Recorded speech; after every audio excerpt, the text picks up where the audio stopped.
What up, cousins? It's your girl, the Hood Alchemist, here bringing you the art of transformation infused with so much flavor and so much culture, y'all. I said flavor and culture. And if you haven't already, make sure you hit that like button. Okay. Turn your subscribe. Just subscribe. Subscribe because I'm cute. It doesn't matter what I'm saying. Subscribe because I'm cute. Okay. And turn your notification bell on so you can keep receiving more healing and flavorful content from your girl.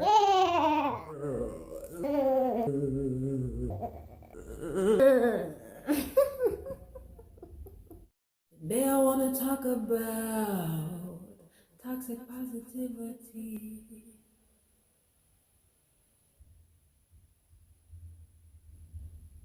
Is your gratitude real, my G? Are you bypassing your own healing? Okay, darling. Today we're going to talk about toxic positivity. Okay. I've heard this phrase. You heard my little country come out. I said, okay.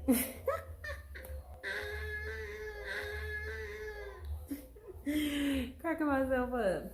I've heard this word used, quite often in the community. The conscious community, the spiritual community, the politically correct community. Politically correct community. I'm really just cracking myself up. Okay, but I've heard this phrase, toxic positivity, be thrown about because people like coming up with new understandings or new words to describe understandings and concepts. And you know what? I blame this on science. I blame this on Western science, because in Western science, it's like you come up with a theory and then you prove your theory, and that's science. And that's the problem with science that is detached from spirit. Okay, I appreciate indigenous culture because spirit is always involved in everything, including science. And so that's a whole nother video. Toxic positivity, to me, what I've understood. So in this video, I'm just going to rant about it. I'm just going to give you my factual opinion about it, okay? And to me, toxic positivity, from what I've noticed, from the way I've seen it show up in people, even the way you see it show up in the English language. For instance, a person could be like, how are you doing? And then you could be like, I'm fine. And then it's like, but inside you're dying. Inside you're falling apart. Inside, like, life as you know it is just,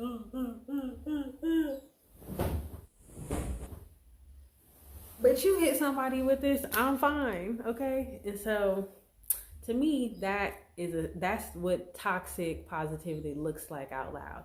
It's obviously not probably the way it shows up when people are extreme and in moments and reacting to it, because obviously then it would be a more heightened and even more, maybe, no, I feel like what I mentioned is a little more basic, but those basic things all add up. But I feel like the way people describe it often feels more attached to chaos, more attached to drama, but we don't recognize the way it's kind of ingrained in our culture, in our society, even just down to the language, down to the way we speak, down to the way we're so often used to using words just to express, but not often to really describe what is happening inside of us. So for me, toxic positivity is, everybody's guilty of it. Most people do it. And to me, it is a person who is not really able to find true gratitude, true acceptance in what they have and in themselves or in shit like that. It's like, to me, toxic positivity, or the idea and the energy around it, is simply people who are bypassing their processes, whether it be spiritual, whether it be emotional. It is a person who is compartmentalizing and separating the feeling and the whatever from the present moment and from what's happening and what's coming up in them. And so I feel like in our society and our culture, this is what we're taught. This is what we're all bred to do. We are all taught to bypass our process. And to me, that is the understanding that I've gathered of what toxic positivity looks like moving and breathing in our everyday lives. And again, not in just those, very focused moments when we can like be mad at somebody or blame somebody or point it out in somebody or react to it in somebody, but just what does it look like when it shows up every day in ourselves and our energies and our interactions. And to be honest, it annoys me because it is to me, it annoys me. And why it annoys me is because I feel like it's creating an air of delusion. Okay, when people, and I've noticed in children that if you ask a child how it feels a lot of times, depending on the child, obviously these babies get more advanced and more connected and more tapped in with their own energies and feelings to not need that validation from outside themselves. But the children that we have known, and the children that we are growing out of and going back to save within ourselves, I feel like most of us has had experiences where we kind of need the outside world to validate something that's happening for us. What I'm trying to say is it's different for a kid to need help in learning to like express itself and learning to like put words and put, like energy and meaning and understanding behind what's coming up in this experience. I know a lot of children already know. They just need help formulating that stuff. But it's different when you're dealing with adults. When adults have not been accountable for the ways in which they don't know how to validate their own experience or they don't know how to feel their own feelings, it results in people who are expressing one thing and doing another thing, expressing one thing and feeling another thing, feeling one thing and expressing something else, however you want to say it. And to me, that is the root of toxic positivity. That is the root of why it's easy for people to go out and do that to others, because that is what they do to themselves. That is what we speak. That is what we teach. That is what we usually show example for in our own lives. We oftentimes detach from the real in the moment experience and feeling and what's coming up. Most times because it's like, well, I'm going to wait till I can go and process this when I want to process it or when it's safe enough to process it. But how many people feel safe all the time in their lives? There's so many people who have never felt safe their whole life and have never had the space to just own that and be accountable for that and to recognize the ways in which how that is affecting their lives, how that is determining the way they interact with their life. And so for me, toxic positivity is a way for people to call people out, but also still reinforce the delusion and the ways that we've been taught to connect to our emotions and to other people's emotions. And so for me, I don't know, y'all need to, not just y'all, and I know I don't want to get in that leg, but people, society needs to grow to a point where we are able to have real gratitude. And I feel like having real gratitude means you have to have gratitude for the things that you wouldn't normally want to have gratitude for, or the things that you wouldn't normally lend your gratitude to. I feel like oftentimes we are too busy living in lack, and by living in lack, I mean focusing on what we don't have, focusing on what's not happening, focusing on what we could have done, focusing on who we should have been, focusing on what somebody else has that we don't have, living in ego. That is lack mentality. When we live in that way, it puts us in a position of never actually having real gratitude for our own lives and our own experiences, never really being present with where we are in a way that is compassionate and accepting. And to me, that is the root of toxic positivity. That is what creates and breeds toxic positivity, is people who aren't willing to be present with every aspect of their lives and aren't willing to at least hold some type of space or acknowledgement for the way that shows up in other people's lives. You get what I'm saying? Do you get what I'm saying? Drop a comment below and let me know if you get what I'm saying, if you understand this. So I just feel like, I don't know, like, Y'all niggas just need to be real. you need to be real with yourselves and you need to be real with others, but you need to start with yourself. Okay, you don't need to go around berating other people, telling other people what they should and shouldn't be doing. You need to start with yourself. Okay, and you need to practice compassion with doing that with yourself. And then once you've mastered that, then you can share that with others. You know, right now we all need to be working together and realizing that nobody really has it like together. Nobody really knows all the answers. Nobody is really, we're all learning and figuring it out together as we go. Some of us may have a little more time, a little more experience.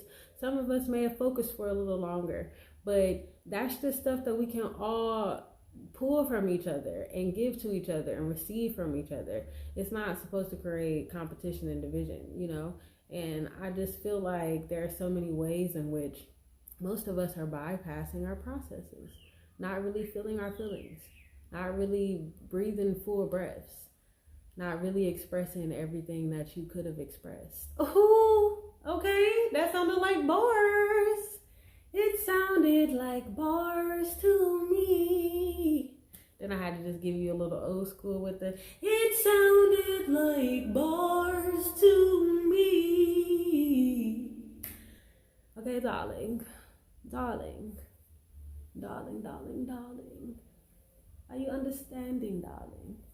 You understand? I want to say understand like a Caribbean New York. You understand? You understand? No? Anyway, I feel like, again, I think right now I am personally just coming for all things politically correct, all things like whatever. Because to be honest, nobody makes any sense. Nobody makes any sense with any of the things that they're saying. And I feel like if what you're saying is taking away humans' rights, I don't know where this accent is coming from, okay? Maybe I'm trying to pick up a little upstate New York, okay? Don't be coming for me in the comments, because I'm trying, all right? I'm being vulnerable here. Anyway. Thank you. The bird liked it. The bird agreed. All I'm saying is we all just need to be a little more patient with each other and a little more real. Like, I feel like this is a time when humans are learning to be more human than we have ever been, and learning to also connect to the parts of spirit, God, nature, however you want to, whatever, like that lives inside of you. We're supposed to be balancing those two aspects. And in doing that, we have to think about the fullness of people's humanities, not just the like reacting from fear. You know, most of the ways that we connect with each other, that we know each other, is through fear and through compartmentalized versions of ourselves, through like half living versions of ourselves. Okay, you know, I don't know, y'all. I do know. I just said it. It's a whole freaking full video of me saying what I know. Okay, so that's what I know. But let me know what you think about this video. Or let me know what you think about this topic in the comments. Or let me know what you think about my accents. I'm working on them, okay? I am working on them, all right? I've been swallowing my tongue for a long time. So I'm learning to bring up all of this energy in me, okay? So don't judge me. You can judge. Just leave a comment if you're gonna do it. Just let's talk about it. Debate me in the comments, okay? But yes, I love you cousins. You know, I'll always be here bringing you this healing and flavorful content, okay? Okay. Fall in your way so you can grow. Fall in your ways so you can sleep at night. Fall in your ways so you can wake up at